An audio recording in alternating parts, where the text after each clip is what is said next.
une anthologie des lectures des paroles de Dieu Tout-Puissant.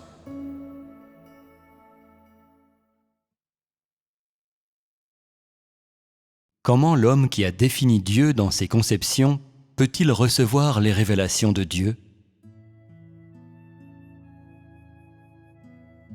L'œuvre de Dieu continue à progresser, et bien que le but de son œuvre reste immuable, les moyens qu'il utilise pour travailler changent constamment, et donc changent également ceux qui suivent Dieu.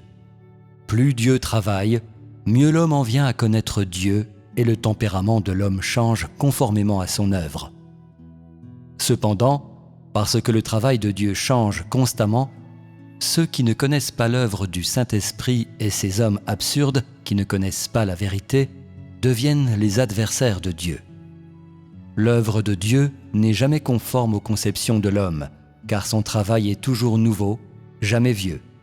Il ne répète jamais le travail du passé, mais fonce plutôt accomplissant un travail inédit.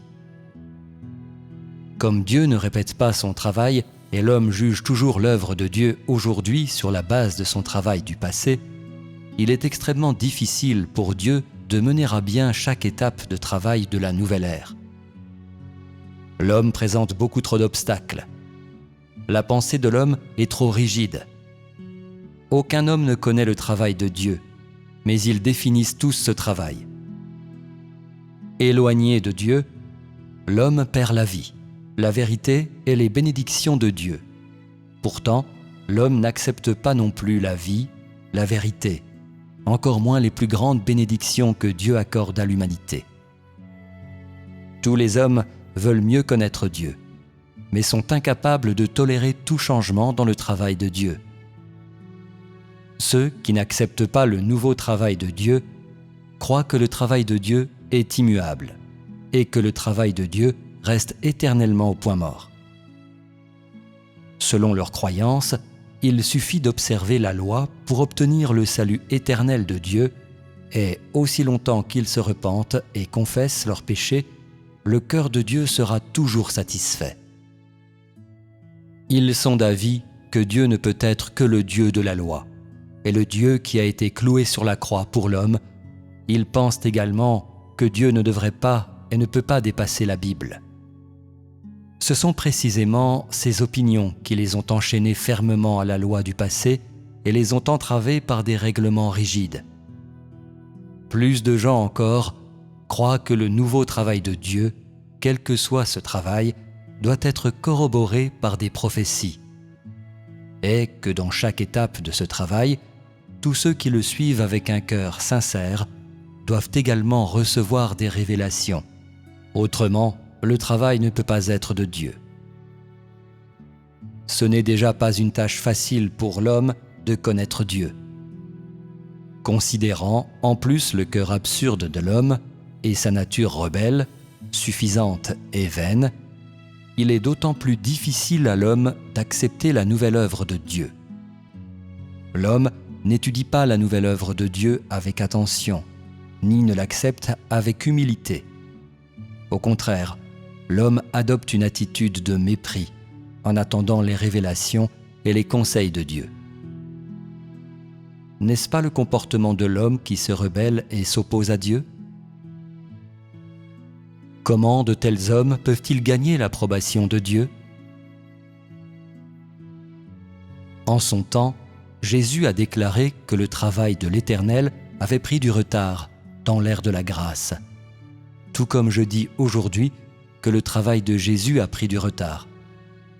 S'il n'y avait eu que l'ère de la loi et non l'ère de la grâce, Jésus ne pourrait pas avoir été crucifié et ne pourrait pas avoir racheté l'humanité entière. S'il n'y avait eu que l'ère de la loi, l'humanité aurait-elle pu éventuellement progresser jusqu'à ce jour ? L'histoire progresse. L'histoire n'est-elle pas la loi naturelle de l'œuvre de Dieu ? Cela n'est-il pas une description de sa gestion de l'homme dans l'univers entier ? L'histoire progresse, ainsi que l'œuvre de Dieu, et la volonté de Dieu change continuellement. Il serait peu pratique pour Dieu de s'en tenir à une seule étape de travail pendant 6000 ans. car tout homme sait qu'il est toujours nouveau et jamais vieux. Il ne pouvait pas en rester à un travail semblable à la crucifixion. Et une fois, 2 fois, 3 fois, être cloué sur la croix. Cela est la perception d'un homme absurde.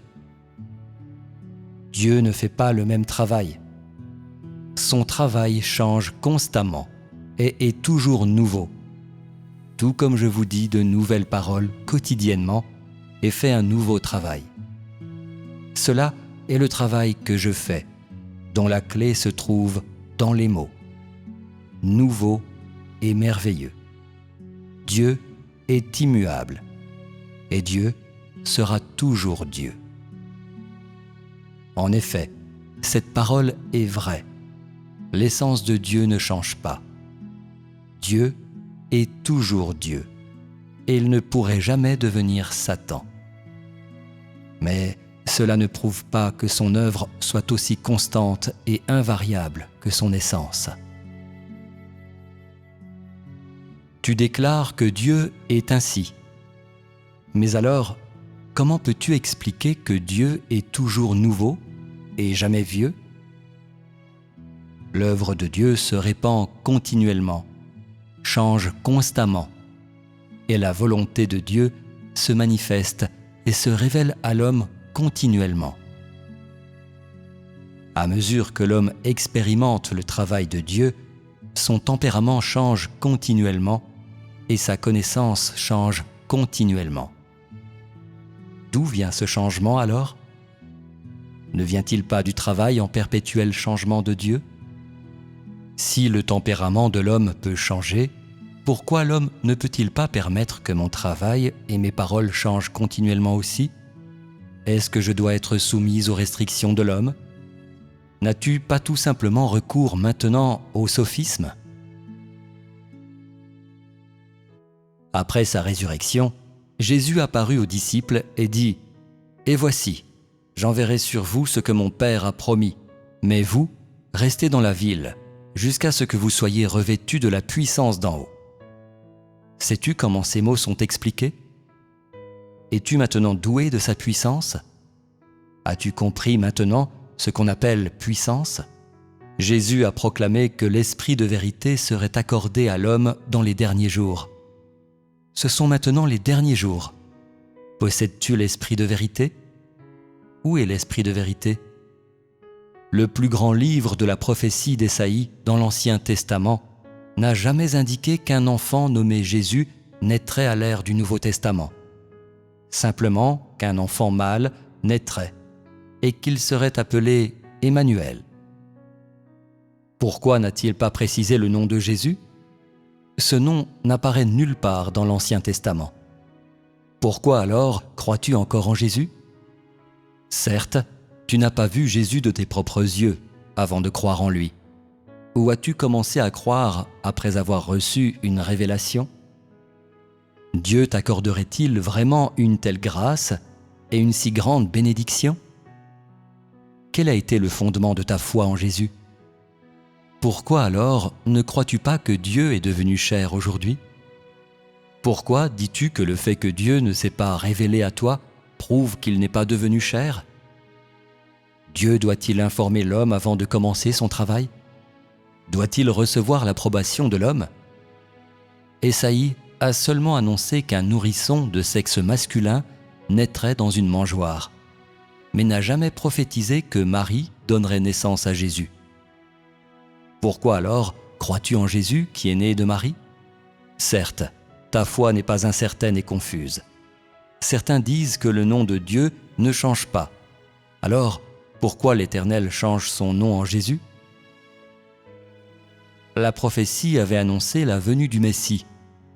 Alors, pourquoi un homme nommé Jésus est-il venu? Pourquoi le nom de Dieu a-t-il changé? Un tel travail n'a-t-il pas été réalisé il y a longtemps? Dieu, aujourd'hui, ne peut-il pas faire un nouveau travail? Le travail d'hier peut être modifié, et le travail de Jésus peut succéder à celui de l'Éternel. Le travail de Jésus, alors, ne pourrait-il pas être suivi d'un autre travail? Si l'Éternel peut changer son nom en Jésus, le nom de Jésus ne peut-il pas aussi changer? Cela n'est pas rare, mais les gens le pensent, seulement à cause de leur simplicité d'esprit. Dieu sera toujours Dieu, peu importe les changements de son œuvre et de son nom. Son tempérament et sa sagesse restent toujours inchangés. Si tu crois que Dieu ne peut être appelé que par le nom de Jésus, alors tu connais trop peu.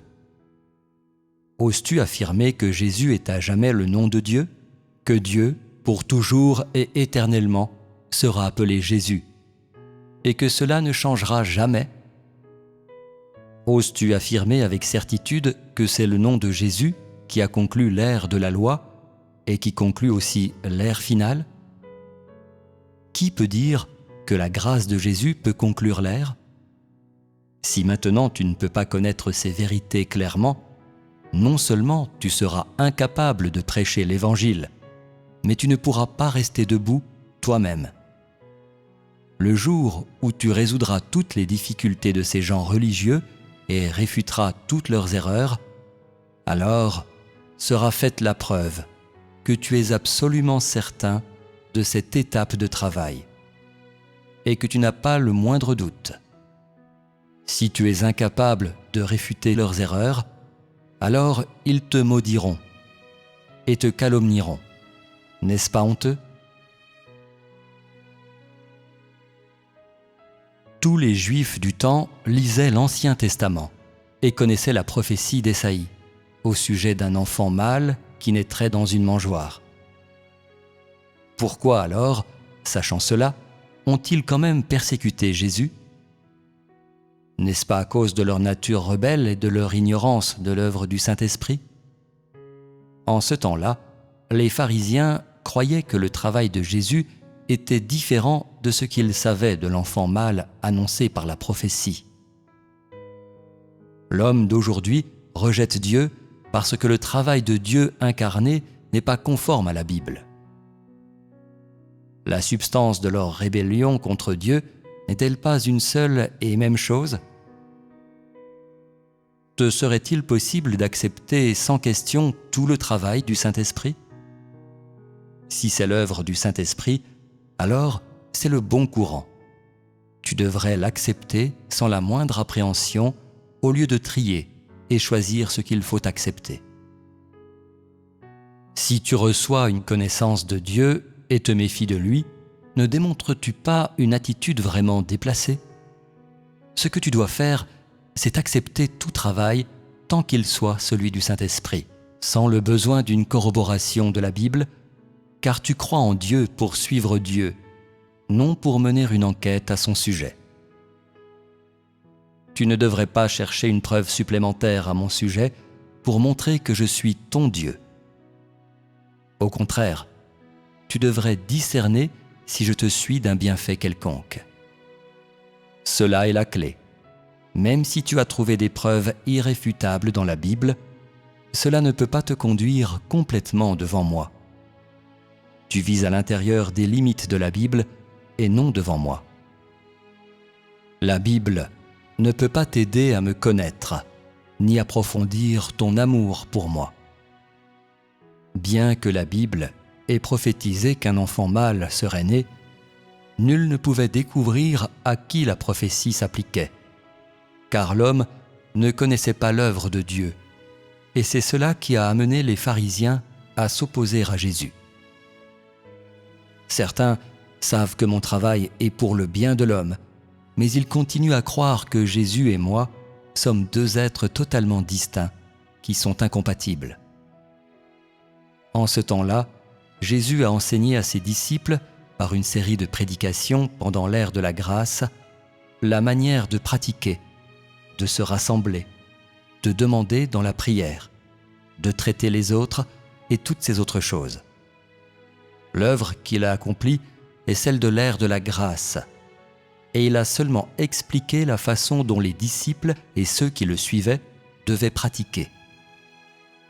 Il a seulement accompli l'œuvre de l'ère de la grâce et non des derniers jours. Quand l'Éternel a établi la loi de l'Ancien Testament dans l'ère de la loi, pourquoi alors n'a-t-il pas fait le travail de l'ère de la grâce? Pourquoi n'a-t-il pas clarifié à l'avance le travail de l'ère de la grâce? Cela n'aurait-il pas aidé l'homme à accepter? Il a seulement prophétisé qu'un enfant mâle serait né et investi de pouvoir, mais il n'a pas réalisé à l'avance le travail de l'ère de la grâce. L'œuvre de Dieu dans chaque ère a des limites claires. Il ne fait que l'œuvre de l'ère actuelle et ne réalise jamais à l'avance l'œuvre de l'étape suivante. Ce n'est que de cette manière que son œuvre représentative de chaque ère peut être mise en évidence. Jésus a parlé uniquement des signes des derniers jours, de la manière d'être patient et d'être sauvé, de se repentir et de se confesser, aussi de la manière de porter la croix et d'endurer la souffrance. Il n'a jamais dit dans quoi l'homme devait entrer dans les derniers jours, ni comment chercher à satisfaire la volonté de Dieu. Donc, ne serait-ce pas un acte erroné de chercher dans la Bible l'œuvre de Dieu les derniers jours? Que peux-tu apprendre en tenant simplement la Bible dans tes mains? Qu'il soit un exégète de la Bible ou un prédicateur qui peut connaître d'avance l'œuvre d'aujourd'hui? Que celui qui a des oreilles entende ce que l'Esprit dit aux églises. Avez-vous écouté maintenant les paroles du Saint-Esprit? Les paroles de Dieu sont descendues sur vous. Les entendez-vous?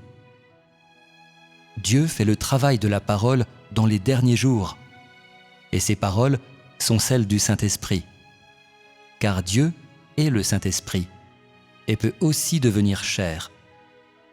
Par conséquent, les paroles du Saint-Esprit, telles que prononcées dans le passé, sont les paroles de Dieu incarnées aujourd'hui. Beaucoup de gens absurdes croient que les paroles du Saint-Esprit devraient descendre des cieux aux oreilles de l'homme. Quiconque pense de cette façon ne connaît pas l'œuvre de Dieu. En vérité, les paroles du Saint-Esprit sont celles prononcées par Dieu devenu chair. Le Saint-Esprit ne peut pas parler directement à l'homme, et l'Éternel ne parlait pas directement au peuple, même à l'ère de la loi. Ne serait-il pas beaucoup moins probable qu'il le fasse dans l'ère d'aujourd'hui? Pour que Dieu prononce des paroles pour faire le travail, il doit devenir chair. Sinon, son travail ne peut pas atteindre son but. Ceux qui nient Dieu devenu chair sont ceux qui ne connaissent pas l'Esprit ou les principes de travail de Dieu. Ceux qui croient que c'est maintenant l'ère du Saint-Esprit et pourtant n'acceptent pas son nouveau travail sont ceux dont la foi est vague. Des hommes de ce genre ne seront jamais l'objet du travail du Saint-Esprit. Ceux qui veulent seulement que le Saint-Esprit parle et réalise son travail directement et n'acceptent pas les paroles ou le travail de Dieu incarné ne seront jamais capables d'entrer dans la nouvelle ère ou de recevoir le salut total de Dieu.